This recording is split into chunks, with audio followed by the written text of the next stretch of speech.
Anthony Tony Provenzano got the maximum today. Life in prison for the murder of a New Jersey Teamsters Union rival 17 years ago. Also sentenced to life, Harold Boom Boom Coningsburg, convicted of killing Anthony Three Fingers Castellito at Castellito's upstate New York summer home on Provenzano's orders. Tony Pro is 60 years old now. By the time he's eligible for parole, he'll be 86. Federal appeals court in Philadelphia that sent New Jersey Teamsters boss Anthony Tony Provenzano back to jail last month has now explained why. In an opinion on that revocation of bail and Provenzano's labor racketeering conviction, the court noted that Provenzano's had 3 federal felony convictions, all dealing with some form of labor extortion or racketeering. The court said his union, Teamsters Local 560 in Union City, was still controlled by Provenzano even while he was in jail before, and is controlled now by members of his family. The opinion said that if Provenzano were freed, he would just have more opportunity to be a corrupting influence within the union. Provenzano was convicted in this latest case earlier this year, sentenced to 20 years. However, he was freed on bail for a time while appealing, and after he won a new trial and posted more bail in a New York State case in which he's accused of murdering a Teamsters rival. Lawyers for the defense began their case today in the racketeering trial of 4 former Teamsters officials in federal court in Newark. The alleged brains and power behind an alleged scheme to sell labor peace to the C-Train Shipping Company was convicted murderer Anthony Tony Provenzano. But the one-time Jersey City Teamsters boss is putting some legal distance between himself and the other defendants in the case. Federal Judge Curtis Meaner today refused a motion to dismiss the charges against Provenzano for lack of evidence, but the judge did say that he thinks the evidence linking Provenzano to the alleged kickbacks paid to Teamsters officials for allowing non-union labor to drive trucks for C-Train is, in the judge's words, sparse. Later, a former executive for C-Train testified that he never discussed any work contracts with Provenzano and denied an earlier witness's statements that Provenzano had met with him and self-admitted frontman Ralph Picardo for a business lunch. Picardo is the key government informant and the only real link tying Provenzano to the labor racketeering scheme. A dissident group of Teamsters says its union brothers in northern New Jersey are being pressured into contributing to the legal defense fund of former union boss Anthony Tony Provenzano. The group, which calls itself PROD, has asked the Justice Department to investigate the problem. It says a letter sent to members of Teamsters Local 560 by that local's business agent asks for money for Provenzano. And according to PROD, union members who don't contribute face harassment. Provenzano was Secretary-Treasurer of Local 560 until his murder and conspiracy convictions this year. His daughter, Josephine, has taken over his union post. Indictments that will soon be handed down against 2 high-ranking New Jersey Teamster officials. During the past 18 months, New Jersey Nightly News has presented a series of stories dealing with alleged racketeering within the Teamsters Union. Producer Bill Hoffa and Reg Wells prepared this latest report. For 20 years, Teamsters Local 560 in Union City has been the base of operations for Anthony Tony Provenzano and his family. Through it, Provenzano has controlled Teamsters Union activities throughout New Jersey. Federal authorities believe the local has been the hub of numerous criminal conspiracies, with Local 560 officers and business agents deeply involved in sports gambling, loan sharking, and other criminal activities. Anthony Provenzano is in jail now, serving time for 2 separate racketeering convictions, while awaiting retrial on a murder charge. But despite his imprisonment, law enforcement officials believe Tony Pro continues to call the shots at Local 560. The current president of the local is Nunzio Provenzano, one of Tony Pro's brothers. Salvatore Sammy Provenzano, another brother, is president of the powerful statewide Teamsters organization, Joint Council 73. New Jersey Nightly News has learned that the federal government, in an attempt to break the Provenzano stranglehold over the Teamsters Union, is preparing indictments against both Nunzio and Sammy Provenzano. And sources intimately familiar with the investigation say the Provenzanos will be indicted by the end of the year, and perhaps within the next 2 weeks. The indictments are expected to charge that Nunzio and Salvatore Provenzano forced area trucking companies to pay substantial bribes in order to ensure labor peace. Such payoffs violate both the Taft-Hartley Act and the federal anti-racketeering statutes. This scenario is remarkably similar to what happened at C-Train lines in Weehawken, where Anthony Provenzano and 3 other Teamster Union officials used a series of truck and driver leasing firms as fronts to hide thousands of dollars in illegal payoffs. In order to avoid labor trouble, C-Train officials had to make regular payoffs to Anthony Provenzano and his associates. Eventually, Tony Pro and 3 co-defendants were found guilty of labor law violations and are now serving lengthy prison sentences. Anthony Provenzano and the others found guilty in the C-Train case are all considered prime suspects in the kidnapping and presumed murder of Jimmy Hoffa. Unable to solve the Hoffa case, federal authorities hope that continued pressure on Tony Pro, other members of Local 560, or members of the Provenzano family may help to crack the Hoffa case. The Justice Department also plans to indict this man, Eugene Boffa Sr. of Hackensack. Boffa has become a major force in the trucking industry through labor leasing. Law enforcement authorities believe Boffa is acting as a front for organized crime, with Anthony Provenzano and reputed Pennsylvania crime boss Russell Buffalino, Boffa's superiors in the operation.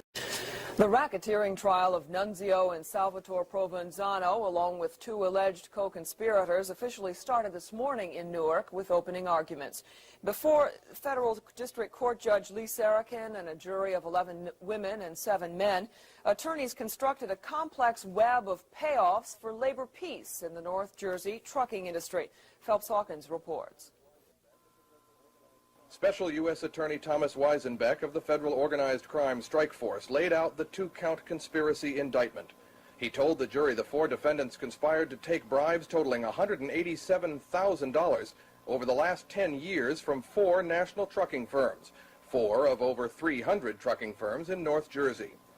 He charged that the 2 Provenzano brothers and Michael Sciarra, as officers of Teamsters Local 560 in Union City, accepted the bribes to ensure labor peace, smoothing over instances when the 4 firms used cheaper non-union workers in North Jersey freight terminals.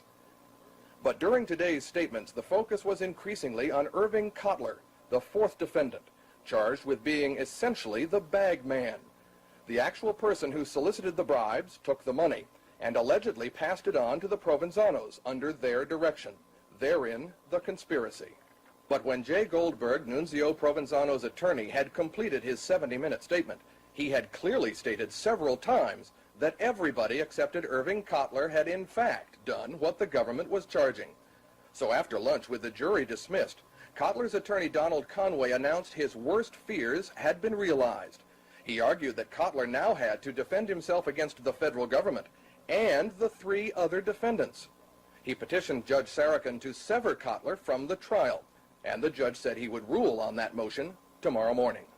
One name that conspicuously did not come up today, Anthony Tony Pro Provenzano, the older brother of Nunzio and Salvatore, who's currently serving a 20-year prison sentence on union corruption charges. But a name that did come up often today was Ralph Picardo, a federally protected mob informant. Picardo was the one who recently dragged Labor Secretary Ray Donovan's name into an FBI investigation. And today, defense lawyers relentlessly attacked Picardo's credibility, the kind of attack that will probably dominate this trial, which is expected to last from 4 to 8 weeks. Former Teamsters boss Anthony Tony Pro Provenzano and 3 of his associates is in the hands of a jury tonight. Deliberations began this afternoon. Reporter Jack Connerty has been waiting for the verdict in federal court in Newark and files this report. Tony Provenzano is accused of being the ringleader in a scheme to sell what prosecutors have called labor peace to a major New Jersey-based shipping company. The company involved is C-Train Shipping, but company executives have denied making any deals with Provenzano to avoid trouble with the Teamsters and the Longshoremen's unions. Provenzano and the other defendants are also facing charges they organized and ran non-union trucking companies to serve C-Train, and in some cases laundered payoff money through phony trucking outfits. The key government witness is paid informant Ralph Picardo, a one-time chauffeur for Provenzano, and a man defense attorneys have characterized as a pathological liar. Picardo's testimony is virtually the only evidence linking Provenzano to the scheme, but defense attorneys say they're afraid he'll be convicted on the notoriety of his name, because all 4 men here have been linked to the disappearance of former Teamsters boss Jimmy Hoffa. The jury of 5 men and 7 women has been sequestered throughout the trial. Judge Curtis Meaner did not want them affected by the massive publicity surrounding the case. The jury deliberations will continue this evening. At the federal courthouse in Newark. New Jersey's Teamsters union leadership has taken out ads in major New Jersey and metropolitan newspapers, urging motorists to drive with their headlights on this weekend as a sign of support for the American hostages still in Iran. Teamsters President Salvatore Provenzano says he feels he's doing his civic duty by calling for the action. Salvatore says if enough motorists participate, he thinks the word will spread to Iranian officials that area residents are behind the hostages. Provenzano's union is one of the largest Teamsters Local in the country. Salvador Provenzano became its president in 1966 when its former leader, his brother Anthony, went to prison on extortion charges. The leadership of the New Jersey Teamsters Local 560 is staying in the family. For years, it's been controlled by Anthony Tony Pro Provenzano, but he was convicted this week in New York State of the murder of an old union rival, Anthony Three Fingers Castellito, 17 years ago. Now, the local has turned Provenzano's post, secretary-treasurer, over to Tony Pro's 20-year-old daughter, Josephine, who's worked in the Teamsters office since she was 15 years old. She ought to feel right at home there. Uncle Nunzio, a Provenzano brother, is on the executive board, and the local president is Uncle Salvatore. Since 1977, the State Motion Picture and Television Development Commission has been trying to induce filmmakers to work in New Jersey. Governor Brendan Byrne appointed author Sidney Kingsley chairman of this commission. Joseph Friedman is the executive director. One of the chief problems faced by film producers is money. Motion picture unions have traditionally asked for high salaries and tight work rules. But the New Jersey Film Commission has made a deal to remedy this situation, or so producer Bill Einreinhofer discovered when he visited the commission's office in Newark. After the people involved in the decision to make the AIP film Amityville Horror in Tom's River got to the point of setting up their negotiations, they were very concerned with the kind of labor conditions they would find here. What we could do is introduce them to the proper people, and as I found out afterwards from the people in AIP in California, that they were very, very satisfied with the arrangements made by the local New Jersey Teamsters. Does it simply cost less to make a film in New Jersey because of labor agreements and the like? Well, yes, because the Teamsters don't have, at least the Teamsters here in New Jersey, don't have a set contract with any of the major studios as they do, say, on the West Coast, as the West Coast Teamsters. They can be flexible, and they can decide exactly just how much they would charge for the particular work that has to be done. Teamsters are essential to the production of a movie. They drive all the trucks, load and unload all the props and heavy equipment. For 52 years, members of a New York City Teamsters Local 817 had sole jurisdiction over films made in New Jersey. Local 817 is noted for its integrity and the high wages that it gets for its members. But the State Film Commission has been suggesting to producers that they can cut costs by working with another local, Teamster Local 560, based in Union City. Robert Lutzey heads the motion picture division of Local 560. Mr. Kingsley called me one day, and he told me they were looking to bring the movies into Hoboken. Or they were going to do the movie The Voices in Hoboken. And he would like to know if I would get involved. He says, it's going to take time. It's a problem to get them here. And he says they need cooperation with the union and give them the best breaks you can get and things like that there. If I would do it, and I said yes, and I did. You may have heard of Teamster Local 560. Until this past June, it was the home local of Anthony Tony Pro Provenzano. Law enforcement officials contend that Provenzano's control of 560 is a classic study in labor racketeering. Stephen Brill is a contributing editor for Esquire magazine. He is also the author of The Teamsters, a best-selling book that details the inner workings of the Teamsters Union. In traveling around the country, one of the things I've been stressing is that the book talks about a lot of very good local unions in the Teamsters and a lot of very bad ones. And the example that I always use very easily as the ultimate terrible Teamster local is Local 560. Local 560 is little more than a subsidiary for organized crime. I would say it has the worst reputation of any local union in the country. What kind of activities have the officers of Local 560 been involved in? You name the range of organized crime activities, and that's what they've been involved in, from orchestrating hijackings to extortion to loan sharking to murder. We have the former president and secretary-treasurer of Local 560, Tony Provenzano, has been convicted of murder. Anthony Provenzano is in jail now, but even with Tony Pro imprisoned, his family continues to control Local 560. with one of his brothers, Nunzio, serving as president, another brother, Salvatore, serving as vice president, and his daughter, Josephine, in the office of secretary-treasurer. Robert Lutzey, the man chosen to run Local 560's motion picture division, is one of Anthony Provenzano's most trusted subordinates, but his relationship with the Provenzanos extends well beyond union business. Lutzey is chairman of the Committee to Defend Anthony Provenzano, a group soliciting contributions for Tony Pro's legal expenses. At a more personal level, Anthony Provenzano is the godfather of at least one of Robert Lutzey's children. But the State Film Commission seems unconcerned about the past history of both Local 560 and of Robert Lutzey, who has served time in prison for breaking, entry, and larceny. Are you aware that Mr. Lutzey is a convicted felon, a man who served time in prison? No, I'm not. Are you aware of the reputation that Teamster Local 560 has had, that law enforcement officers say that it's dominated by organized crime? Frankly, Bill, I would like not to get into it because that's not the concern of the Commission, and you want to talk to me as a private citizen, but as an appointed official of a state commission, I don't think that's my place at this point. Representatives of the State Film Commission argue that the question here is not the integrity of Local 560, but feather bedding on the part of New York City Teamsters. We have here a contract which is probably one of the best contracts in the country, and one of the real accomplishments in this contract is a guarantee from the heads of the Teamsters that there will be no feather bedding, and it is written into this contract, and that's a most extraordinary thing. Officers at Local 817 term charges of feather bedding baloney. They point to master contracts they have with 5 major studios, adding, "You don't hear them complaining."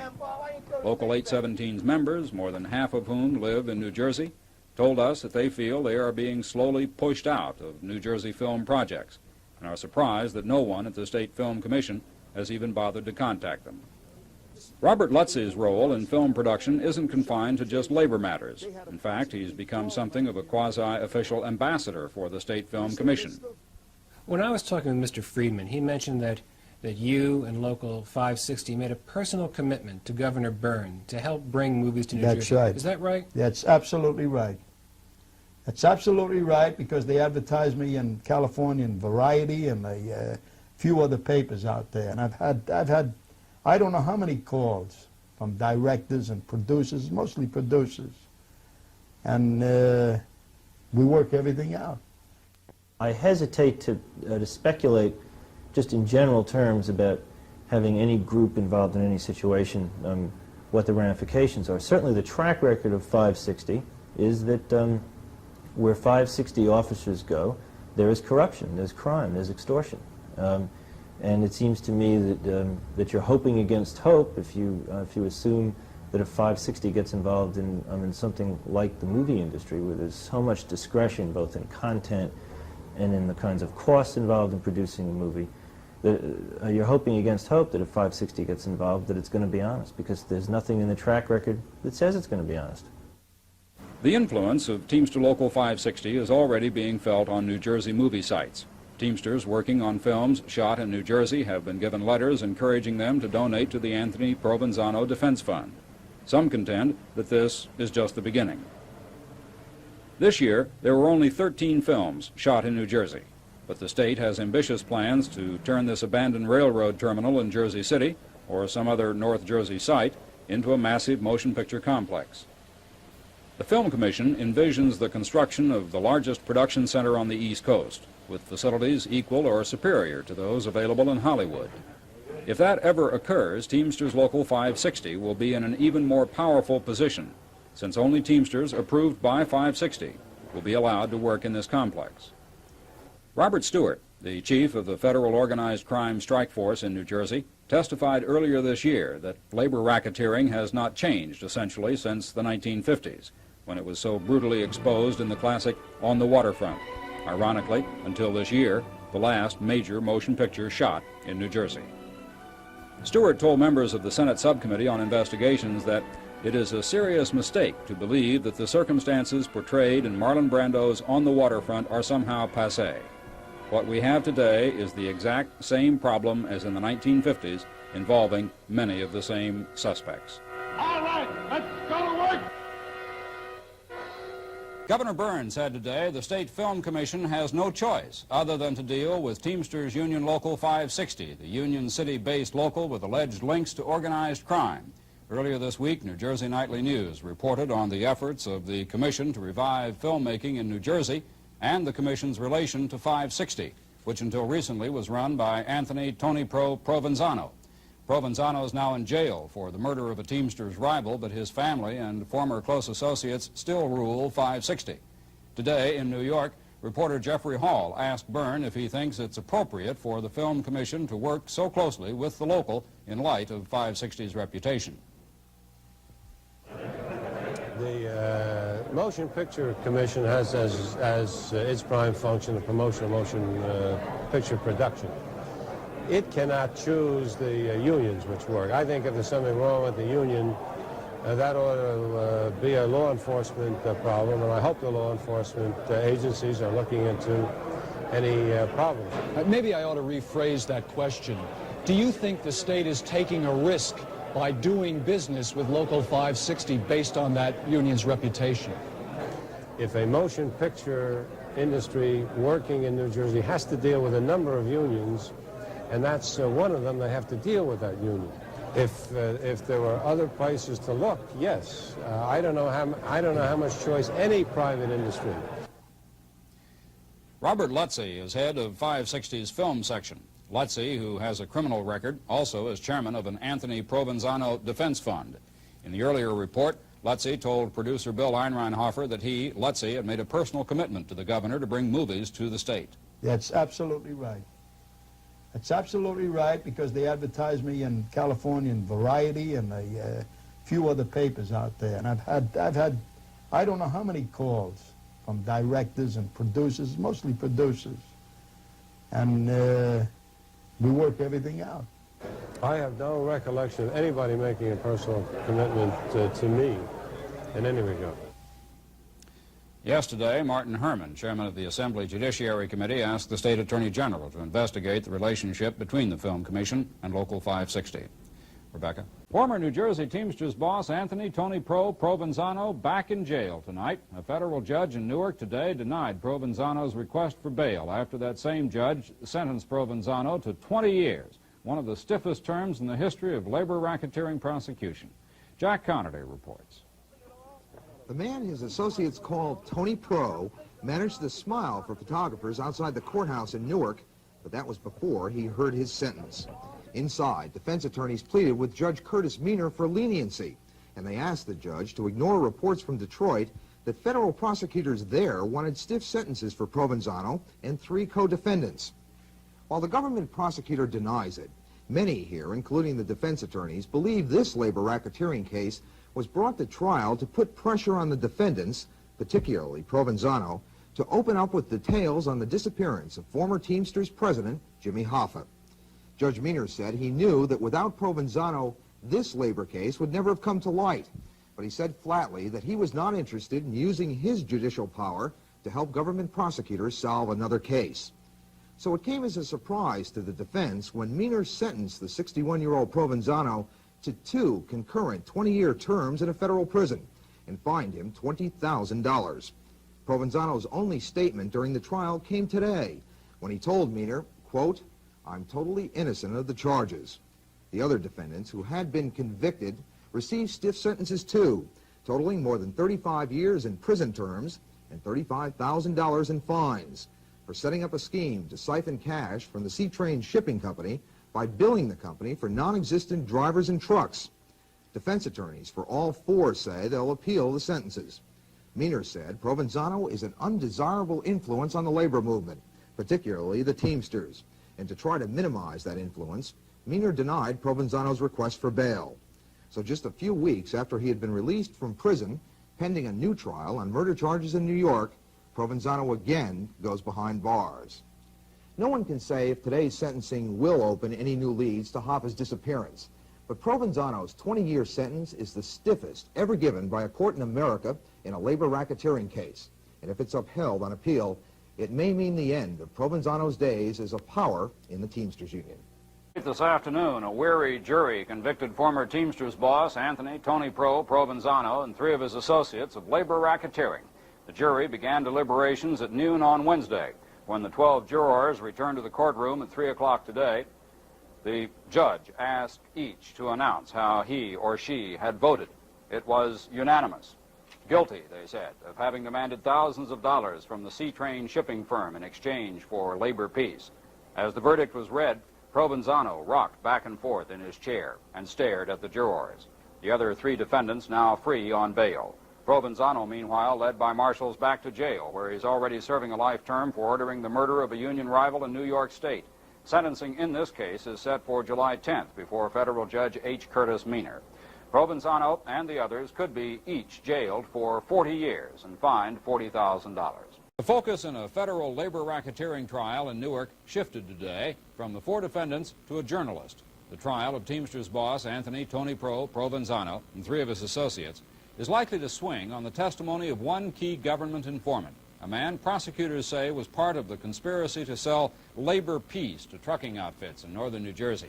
In an effort to discredit that witness, defense attorneys had author Stephen Brill on the stand today, and reporter Jack Connerty picks up the story from there. Stephen Brill wrote the book The Teamsters, a probing look at corruption in the nation's largest labor union. In the book, he mentioned Ralph Picardo, a former Provenzano associate at Teamsters Local 560 in Jersey City. Brill said Picardo was a likely candidate to cooperate with federal prosecutors because he was awaiting trial on murder charges. Defense attorneys argue that Brill knows more than he admits, particularly about the special arrangements they say were made to convince Picardo to turn into a prosecution witness.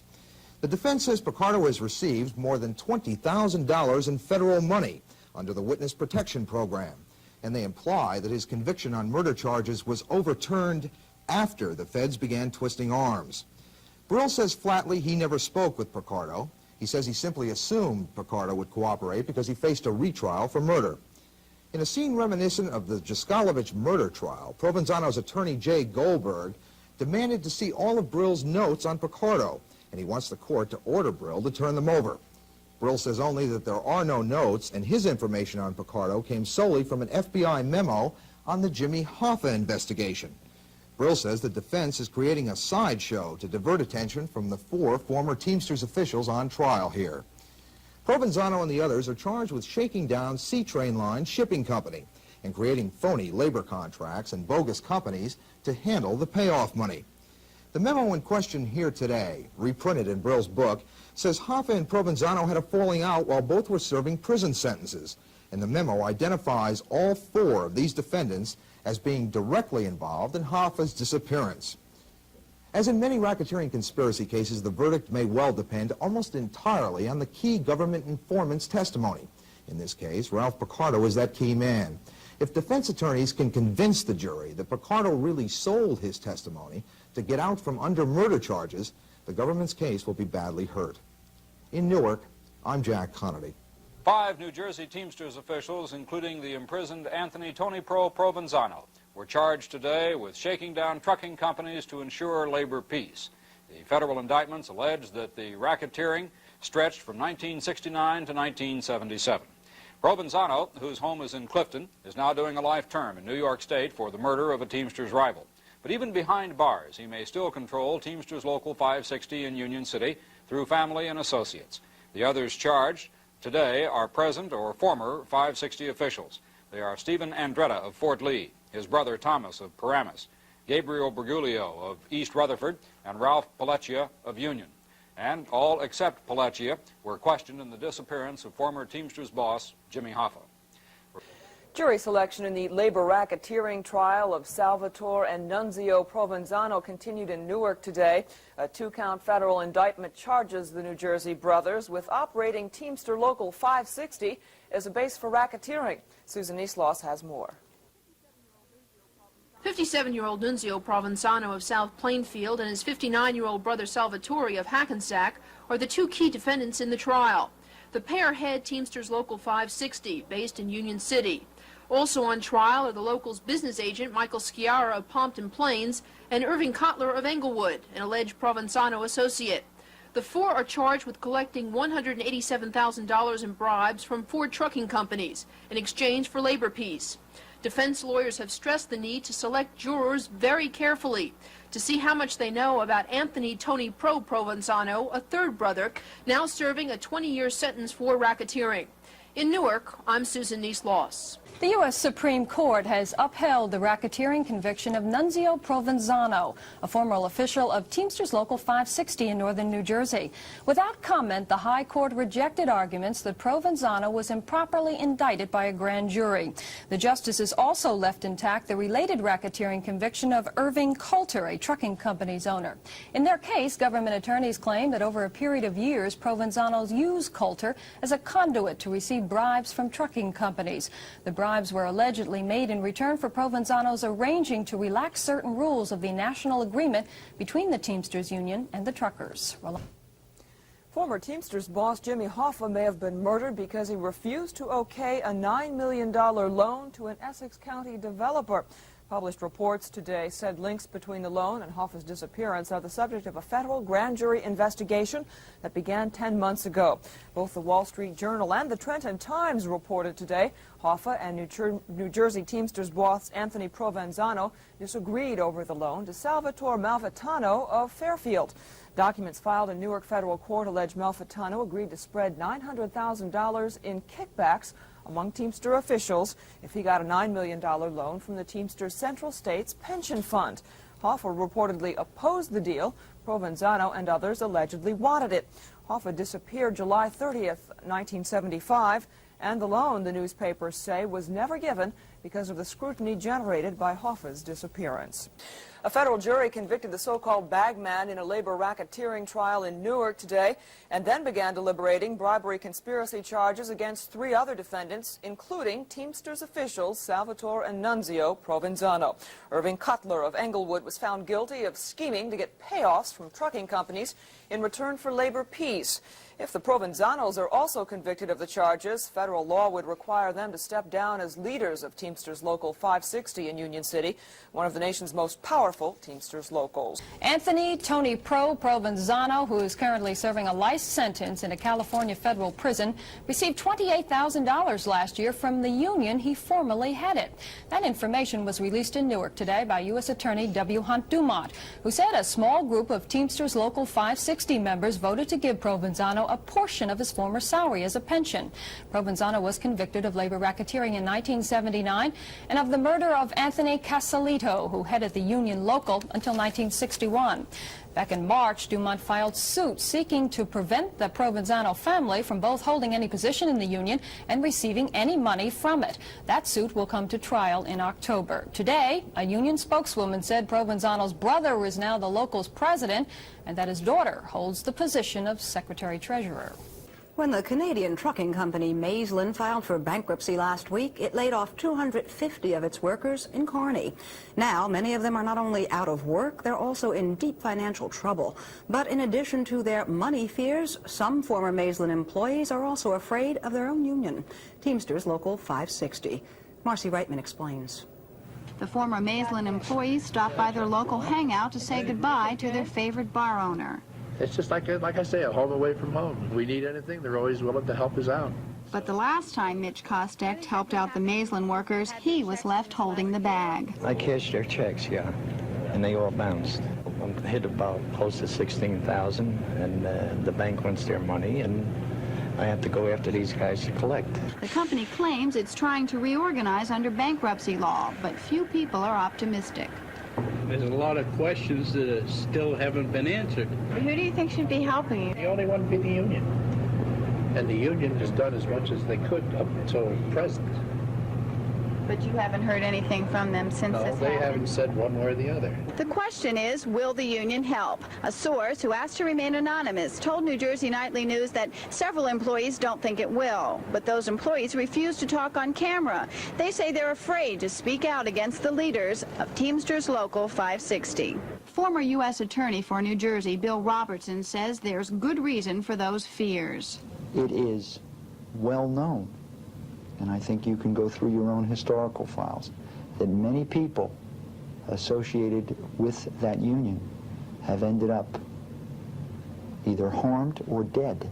New Jersey is currently in court trying to oust the leaders of Local 560 because of their ties to organized crime. One of those leaders is Salvatore Provenzano. He's been described by state and federal law enforcement officials as a significant criminal associate of the Genovese crime family. But Provenzano says the former Maislin employees have no reason to be afraid of him. Absolutely none. I keep telling my people at the meeting, you gotta say, please get up and say, and I'll guarantee them their safety, because there is nothing to be afraid of. We want to hear and know what they're thinking.